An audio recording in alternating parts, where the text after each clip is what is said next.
He cheated on me, chose the other woman, and now he wants me to be the side piece. We began dating in March. I suspected he was unfaithful when he said he'd prefer I don't post him on social media, so we keep our relationship private. He got to meet my mom and aunt, and I got to speak to his family. We planned I visit them in July.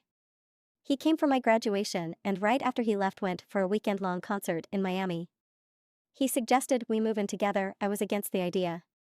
We concluded once I land a job, I'd move out. I was wrapping up grad school when we made these plans. A week before I moved to be with him, I found out on social media he had been with another woman when he went for the concert in Miami. That very day I found out he was in Mexico with her.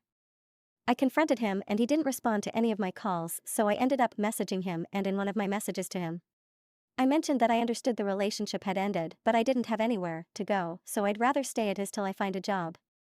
I still moved to be with him, biggest mistake I ever made, because I had ended my lease, so I had nowhere to be. I must add that I was in the process of interviewing for a role in his state. He ran with the narrative that I didn't move because of him. It was only because of my job. I told the other woman about my relationship with him. She basically told me off and stayed with him. It's been 2 months of living with him, rubbing it in my face that he chose her. I went through their texts, and he told her I used him and that he loved her more. All the while he was still telling me he didn't know who to pick. I eventually woke up and walked out of the relationship. I also got the job and I start in a few weeks. He told me he wants us to keep in touch and have fun when I leave. I walked out of the conversation because I believe I am worth a committed, loyal, and honest lover.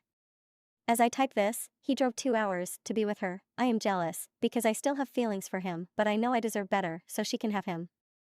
My question is, I want to tell her everything that happened from my perspective because I would hate to see another woman suffer. Is it worth it, or should I just carry on with my life?